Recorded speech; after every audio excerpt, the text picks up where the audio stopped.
New Yorkerne elsker alt, hvad der er lokalt. Både ting, der er lokalt dyrket, men også lokalt dyrket honning. Vi er taget med David op på et af hans tage, hvor han har sine bistader, for at se, hvordan det går med hans honningbier.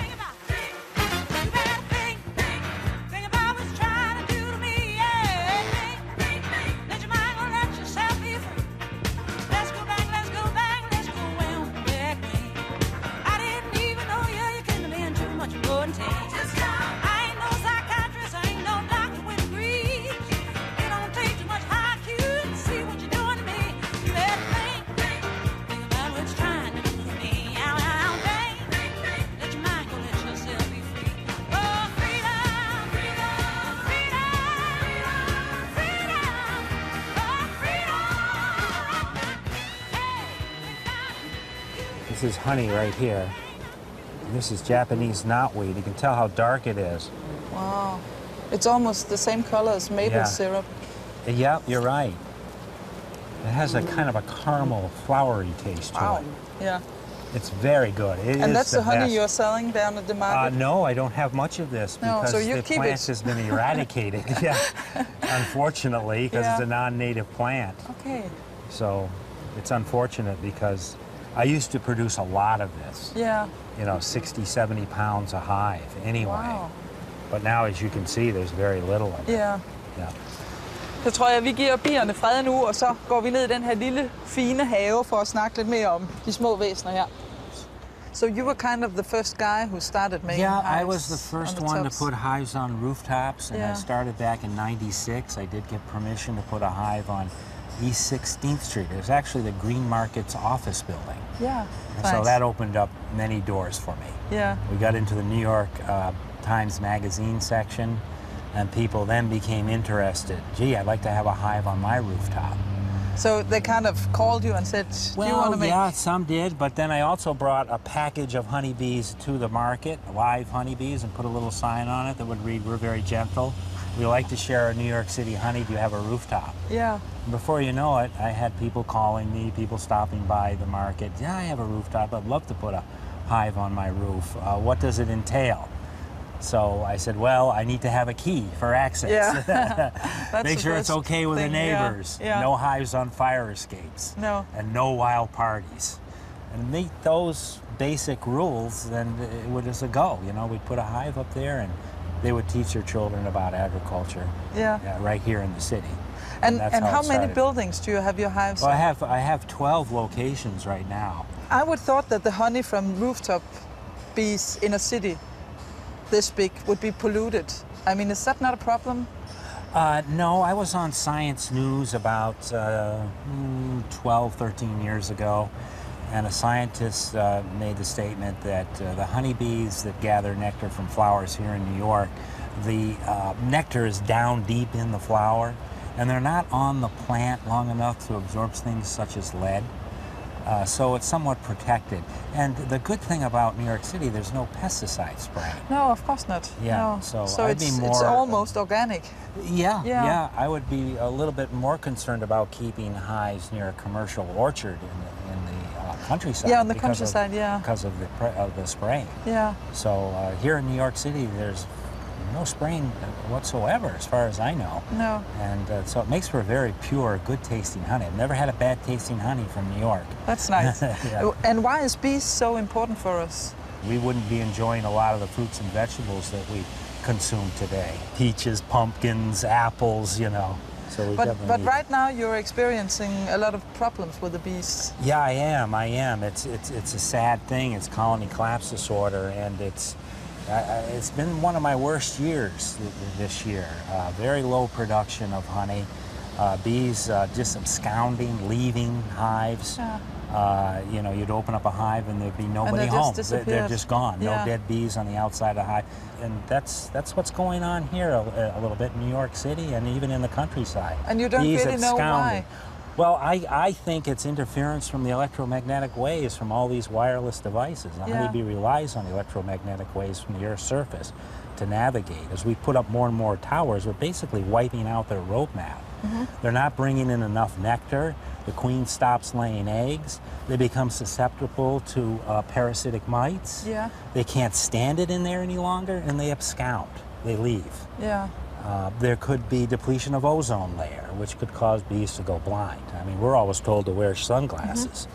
And, well, bees can't wear sunglasses. And depletion of certain sun rays that are beneficial to plants caused by maybe chemtrails, you know, exhaust fumes from jet aircraft.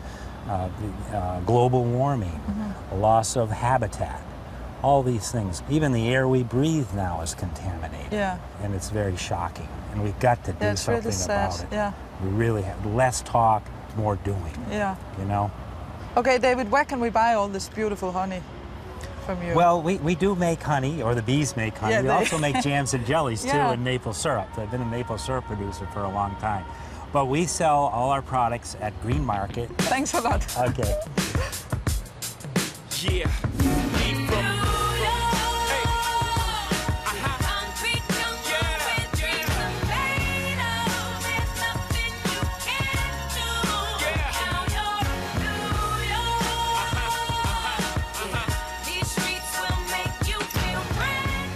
New York må siges at være kontrasternes by, her hvor bilerne de holder parkeret i en 4-5 etager. Og så hvis man lige drejer over og kigger ned af Highline Park, som er et af de nyeste og mest interessante tiltag inden for parker i New York gennem de sidste år.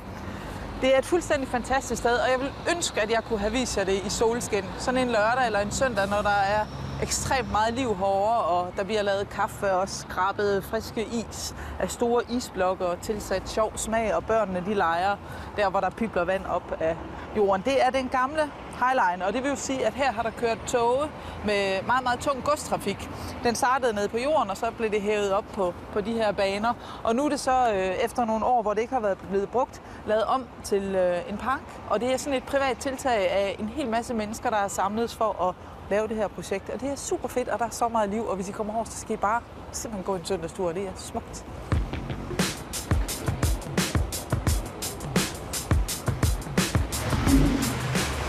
En af de allerstærkeste trends i New York inden for mad, det er at spise ting, som er lokalt dyrket. Og her i Brooklyn, op på toppen af den her bygning, der ligger der en kæmpe farm, som vi skal op og besøge nu. There's a lot of roof space that's not being used Yeah. in not just New York City, but in a lot of cities.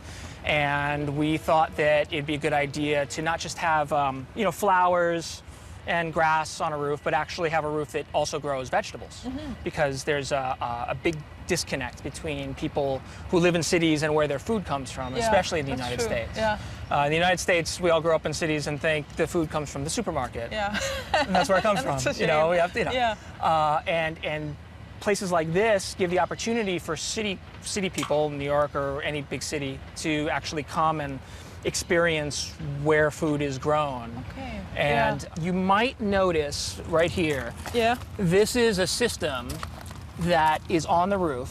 It's got felt, it's got plastic, it's got more felt, Yeah. and it's got one more plastic. So it's 4 layers, Okay. 1, 2, 3, 4. Everything we grow up here is economically motivated. Our whole mission is to prove that something like this can be done on a private, for-profit scale. Yeah. What kind of things do you grow up here? Most of our vegetables go towards restaurants.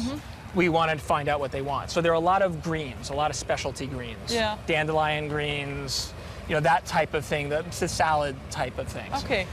But tomatoes are are actually maybe our biggest seller. Yeah. Could I have some tomatoes to take home for cooking? Absolutely. Let's pick some tomatoes. These are a mixture of large and small, Yeah. all heirlooms.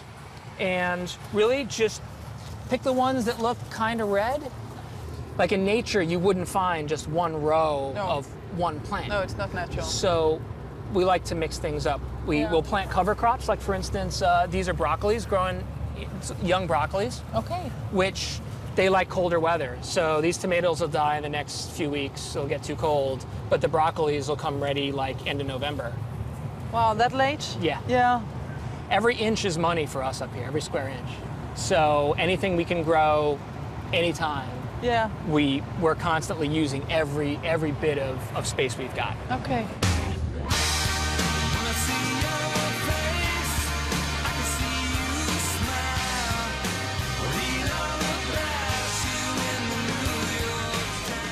Hey Mike, here for a sec. This is one of our most valued workers on the farm. Hi, Michael. Hi. He's the man. What can we pick right now? Here are the ahi dulce peppers. These are a special variety of peppers that we've grown for the first time, and they are a really interesting shape. They have some beautiful color variations. They range from kind of a light green to a very deep scarlet red. Let me see if I can find one for you.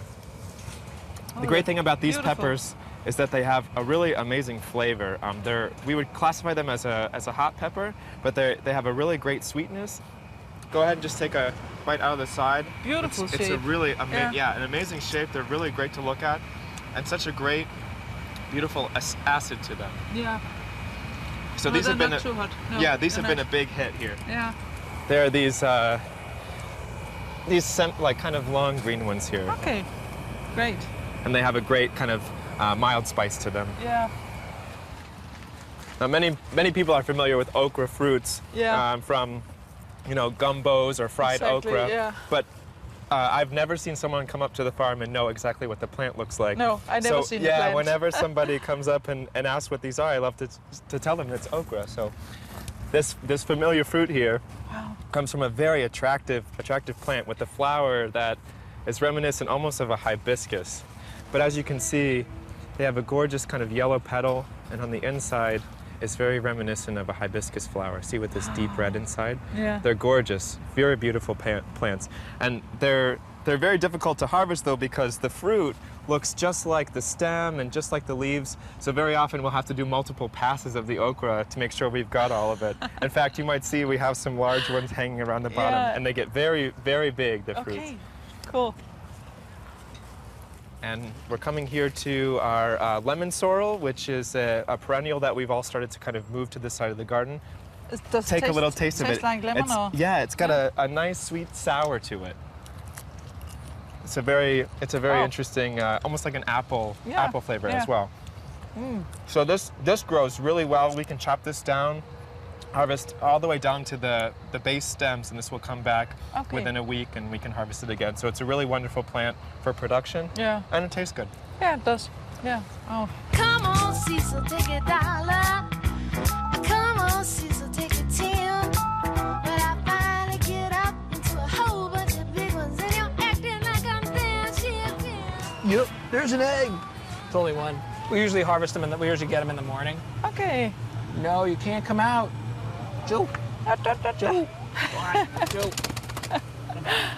Ooh, no. Go on, you. Back in. I mean, when there aren't too many people out, we'll let them out with us. You do? Yeah. They're like dogs. They follow us around. They've learned they can dig up plants and find worms because our dirt already has worms in it now. Okay. It's become so permanent. Yeah. And They're so curious. like, look, camera time. Så er vi kommet ned på jorden igen. Vi er på Green Market inde midt i New York på Union Square, hvor alle de lokale farmere, som ikke bare er lokale, men faktisk også kommer langvejs fra, de kommer ind for at sælge deres afgrøder til de glade New Yorkere. Og vi skal have købt ind. Vi skal have et græskar til noget suppe, og så har jeg set, at han har nogle super lækre og friske krydderurter heroppe. Gylden salvie. Jeg tror, det er den, vi skal have. Det er chokolade habanero. Jeg tror, den hedder Chocolate Scott Bonnet, den her. Den smager hjernegodt.